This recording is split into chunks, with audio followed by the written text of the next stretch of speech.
What's up, everyone? It's Phoenix here, and I think it's high time that we talk about Hatom protocol as something that has a lot to offer the TAO community. And of course, when I first heard about this, a DeFi protocol that involves wrapped TAO with high yields, I was definitely a little bit skeptical. But after speaking with the co-founder, one of the co-founders, Ahmed, for a couple of hours, he allayed all of my concerns and he explained it in a very simple way that made sense to me. And then I went ahead and I used it and I found that it was very easy to use. So today I'm basically going to be sharing exactly what this is about and how to bridge, how to supply, how to provide collateral and take out loans using your existing TAO. And it's actually more simple than many realize. Let me just start out by saying that with Hatom protocol, security has been paramount. All of their contract codes are open source. Their balances can be verified. They have a bug bounty for vulnerabilities. They have 6 different firms auditing all of their contracts. They have a DevSecOps and penetration testing for all of their products prior to mainnet. Okay, so all of this, they're checking all the boxes as far as security goes, but still things can go wrong. Okay, and so there's always a risk, just like there's always a risk buying TAO and it goes to 0. Okay, the risk might be very small, but it's there nonetheless. And so you need to be aware of that. Personally, I'm already a DeFi guy. Those are my roots. So this isn't really unfamiliar territory for me. I understand all the risks. I don't mind taking a certain amount of my TAO and leveraging it to maybe stack more TAO. But of course, it's not going to be the bulk of my portfolio. Okay, so just use common sense is all that I'm saying here. So right off the bat, what do you notice? Great website. It tells you their TVL, about 250 million, not half bad. About 6,300 users liquid staking right now. These are just basically all the features, what they're creating. But you can see this is not something that was just slapped together. There was a lot of thought put into this. Now, the obvious question here is, why is Hatom protocol making this TAO feature available on MultiversX versus BitTensor? And they did actually approach the team, but BitTensor doesn't have the capacity to support smart contracts in the way that they need them to, at least not at present. And so they went with MultiversX, which is a reputable blockchain. It's been around since 2020. It is carbon neutral. It has 385 million transactions, and it is a very low cost per transaction. And as a matter of fact, when you do bridge from Finny to the MultiversX, they send you eagled.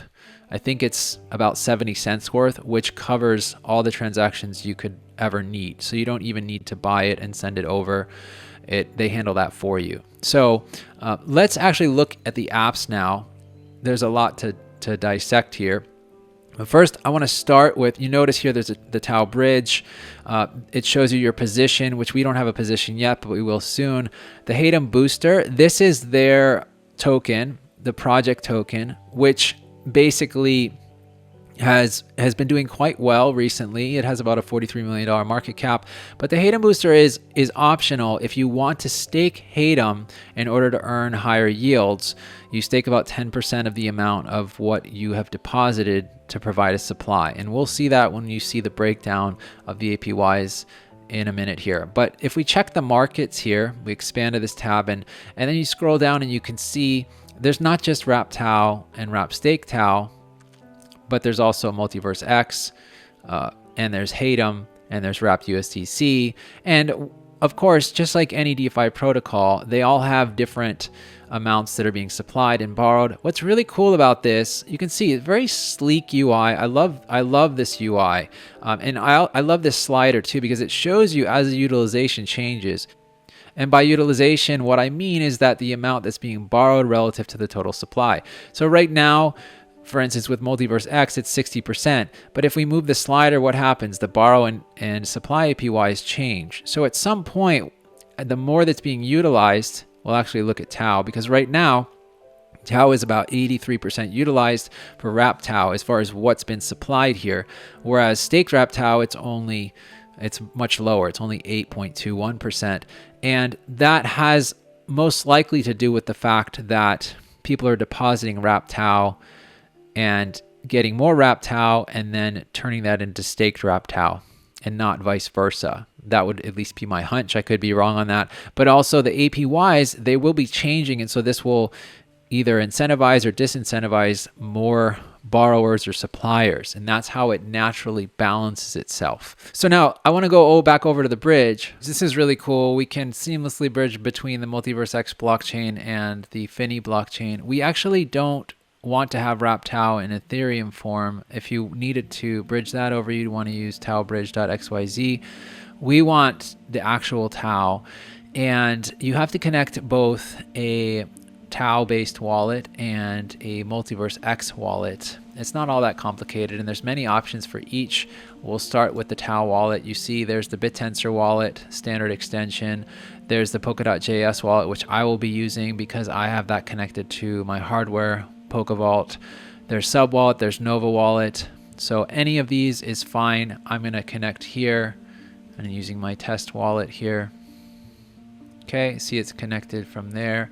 And then I have the option to connect either the MultiversX DeFi wallet, X Portal, MultiversX. For me, it's simplest to just use a ledger and download the MultiversX application, install it on Ledger Live.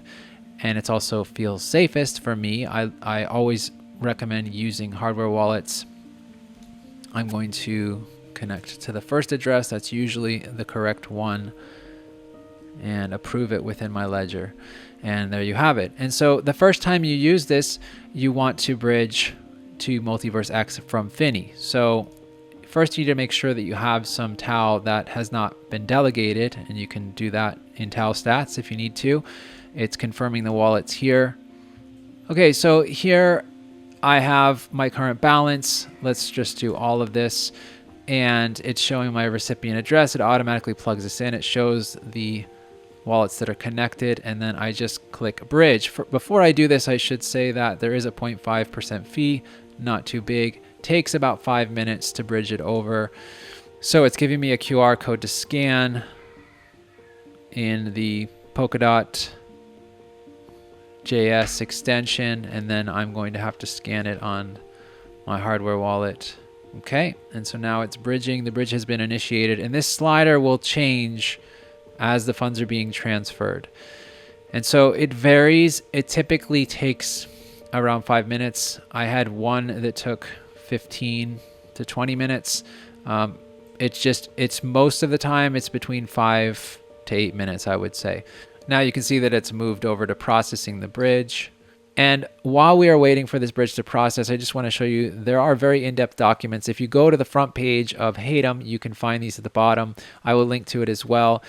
It explains everything in great detail. And liquid staking is something that's good to understand. Why would we want to do it in the first place? Why not just have the token staked? Well, because some of us, DeFi users especially, we want to be able to do more than just stake our tokens. And so in exchange for providing our stake tokens, we receive a receipt. It's a derivative of that we can then actually go back, if at any time we can redeem it for those original stake tokens. And all the while, we're still earning yield on, say, our wrap TAO. And so that's the main purpose of it. And once we've finished this bridge, I will show you exactly how to create liquid stake tokens on Hatom protocol. Now the bridge has finalized, and so that means that it's gone across to the MultiversX blockchain, and now I can use it in various ways. And so I want to head over to staking first, showed a success. It showed exactly how long it took. And this is a really neat dashboard here. It shows you there's about 15 million that have been staked, about 200 stakers, and a validator that is supporting all of this. It's the TAO validator, and they have 25,225 wrap TAO. So the total APY, this is similar to what you would get if you just staked through TAO stats to a normal validator, okay? And it's all explained. If you go over these info icons here, it shows the annual percentage that you return over a year, includes compounding. So you can earn additional yield on top of this by lending it, so by providing it as supply. So first thing we're going to do is we're going to create a staked wrap TAO token, okay? And so I'm choosing this as opposed to the Hatom staked wrap TAO, which Hatom staked wrap TAO also includes a supply APY, so it's kind of like everything bundled in one. But I want to use staked wrap TAO because I can actually take loans against this if I choose to, and I don't think I can do that with the HSW TAO. It just has all the yield packed into it. So these will grow. The quantity is stable, but the redemption value will grow daily according to the yield that you're earning on it. So that's the 16% per year split into 365. Okay, so now you can see I have 1.1 wrap TAO, and let's do about half this. And let's do about half this, so 0.5. So a half a TAO is about $300 worth. It says I'll earn about $50 per year, so that's factoring in the 15.92%. Without supplying it, without doing the booster or any of that. We'll get into that in a moment. And there is a service fee, which this threw me off when I first saw it, but this is already baked in. So it's not going to take away from what you're earning here. It's factored into this. It's already been subtracted. So this fee actually is going to, a large majority of this is going to the TAO validator and not to the protocol. So let's go ahead and stake this. And I'm going to confirm in my ledger. Very small e-gold fee, which again was included when I bridged. I didn't have to send any over. It was done for me. If I choose to, I can always view these transactions on the MultiversX Explorer, just like any other blockchain explorer. And it shows the amount that was transferred and exactly the route that it took. Okay, so that looks to be done. Transaction completed. So I received the full amount in my wallet. It's nice that they give these confirmations that pop up on the screen when it's gone through. Nothing like some of the other DeFi apps that we've used in the past. So now that we've created some staked wrap TAO, let's head over to the lending protocol and see what we can do. As I mentioned, there are supply markets and borrow markets. You need to supply in order to borrow because this is an over-collateralized lending platform. So that should also make you feel safer, knowing that all of the borrowers have to input more of their wrap TAO or staked wrap TAO in order to take out loans. And so the real risk here is actually not being smart and getting liquidated by taking out too much, borrowing too much against what you've supplied. So we'll go through that in a moment, but you can see there is a staked wrap TAO option here. So notice here how this is broken down. This is what we're currently receiving, but I can get an additional rewards APY by simply supplying it to be borrowed against, okay? And that doesn't mean that I have to take out loans. I don't have to do that. Or I could add a Hatom booster to this. So by adding 10% of the value of what's in there in Hatom tokens, I can earn up to 7.73% more. Okay. If I added 5%, I would earn half of this. And so it works proportional to how much. And 10% is the maximum. You don't need to do more than that. And so that's how you would maximize the APY on here. So I would say that's not half bad. So let's give it a shot. Okay, so I'm going to try to supply all of my staked wrap TAO here. And I'm going to confirm that in my wallet. Again, confirming in the ledger. And the transaction was completed. That took less than a minute. Now I've supplied the full amount. Notice how the balance is immediately updated, both here in the supply markets, showing two positions here, and here it's showing my total balances. Now, if I want to add Hatom to the equation, I just click this booster here, and I'm going to choose 28, which is basically close to $60 worth. It's more than 10%, but I will be adding more positions here in a moment. So it's showing how this changes. So if I go back to 0, look, it's showing my current APY, net APY, but if I maximize it, I'm getting a new boost. Okay, and this is helpful. Why would we want to do this?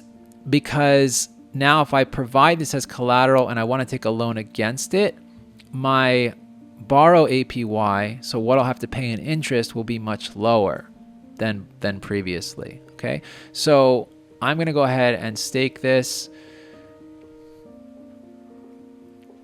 and the full amount was staked. And you can actually see the Hatom booster just went all the way up to the maximum. So it's like filling the gas tank. It's a really cool feature. I like that. Now, what's next? Now I can just leave it like this, okay? Or I can supply it as collateral. So it's showing here that it hasn't been supplied. It's not enabled yet. But if I click, I go collateral, I can add as collateral, choose the maximum amount, add as collateral, and click here. Again, confirming in the wallet. Each of these is a few cents to confirm. So nothing like Ethereum, and much faster as well. Not a congested network. And now that just went through and it's showing my supply balance, and my borrow balance is still 0 here. The borrow limit uses 0%. So my limit is 192.78 of that 308. I obviously would not want to borrow all of that amount because we want to keep the LTV relatively low.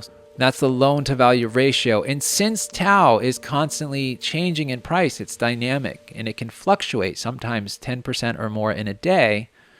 We want to be very cautious with this, because if we start to get over our borrow limit, then we risk liquidation and losing our initial position.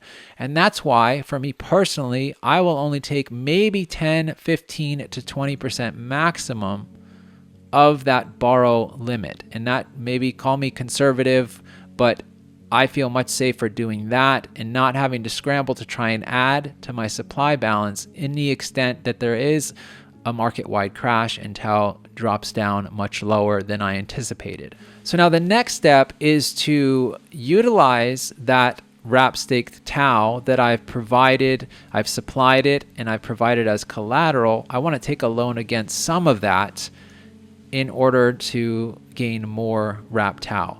Let me be clear here that even though there is the option to take out an 80% limit, 155.80 versus your supply balance of 311, it's still lower than the LTV of 62.5%, but it's mighty close. And the closer we get, the more we risk liquidation. So we want to keep that supply balance as high as possible relative to how much we're borrowing. And so for me personally, I would choose much less than that. I would choose maybe less than 50%. So let's say 0.08. Oh, we have to move the decimal over. Okay, 0.08, and that's about $50 worth. You can see my borrow limit is only 25.6%. And so what that means is that if the price of TAO suddenly moved 30% in a day, I would still actually be safe, right? Because let's face it, we're dealing with altcoins. TAO still has a lower market cap. We don't know if the bottom's in this phase of the bull market yet. Of course, if you catch it at a good time, then you can risk taking more out. But if you catch it at the wrong time, you risk liquidation. And so you want to play this game very carefully. And this is just my own personal take on this. So I'm only going to take out $50, which is what, about a sixth of what I've supplied, but it's still something. And I can use that and have more wrap TAO. So I'm going to go through and proceed with this transaction. Okay, so I just received the full amount of wrap TAO in my wallet. So now I'm borrowing wrap TAO. If I choose to, I can bridge that TAO back to Finny and I can stake it. Or I can take the wrap TAO and, just as we did previously, I can liquid stake it within Hatom protocol and not even need to bridge back to Finny. One thing to keep in mind is that if and when you do bridge back to Finny, there is a 1% transaction fee on that, which it's higher than it was to bridge to MultiversX, but that's the price you pay to work on a protocol such as this one. So now I have more wrap TAO and it's showing the APY of the borrow market. And so this factors in everything from previously, and I pay about 18% per year in order to borrow against my wrap TAO. So in the event that TAO does say a 2x or 3x, 5x, 10x, is it worth it to pay 18% annually to borrow additional TAO? I would say so. Let me briefly explain the process for repayment of the loans. This is essential that you understand this. There is a certain order to it. It's not that complicated, but you want to click in the borrow markets first and repay either partially or the maximum if you wish to withdraw your collateral, it is essential that you pay back all of the loan first, okay? So that includes the dust, which is the accrued daily interest. You proceed with the transaction, and then you go and you find the collateral and you remove it. You don't do this first because otherwise you can be liquidated. And then once you have removed that staked wrapped TAO, you can go back to liquid staking, and there is an unstake feature. It's the same process as we used for staking. It's just a different transaction. So then you end up with wrapped TAO again, and you could then bridge that back to Finny if you'd like. It's entirely up to you. So it's very simple. It's very transparent as far as the percent of your limit. It shows you up here, it shows you down here, it shows you if you're using it as collateral, it shows you the yields and how they change depending on what you put into it. And personally, I think it's worth it to put some Hatom in, at least some of that amount, to offset some of what you would have to pay if you were borrowing wrapped TAO. And I do believe that this protocol has a lot of potential. They also are introducing a stablecoin that will also be over collateralized the same way DAI has been. And there are other protocols that they're developing as well. This is a brilliant team, very well put together. I'm impressed by the professionalism. Now, while I can't give you a 100% money back guarantee, this is of course DeFi. What I can say is that it feels very safe to me. It feels a lot like using Lido. Now, it doesn't have the TVL. It hasn't been around as long, but I think that this protocol has some serious longevity, and I can see them developing a lot more in the future that will benefit not only TAO holders, but also others in the MultiversX ecosystem, and just the ability to have stable coins that we work with and to earn yield not just on the wrapped TAO assets, but also on USDC or USDT, for instance. This is pretty high, right? So this is something that I would definitely consider using more of and expanding into their other options. So I hope that you found value in this video. If you have any questions, if there was anything that I didn't cover, please feel free to ask down in the comments below. And one other thing that I should mention is that I did purchase the Hatom tokens on MEXC and transferred them over to my eagled address on my ledger, which is relatively simple to do. If you don't have a MEXC account, please consider signing up using my referral link, which I will link to as well. And if you want to learn more about trading, if you want to learn more about crypto in general, I do have a book and I have some courses out. I hope that you found value in this, and have a beautiful rest of your day.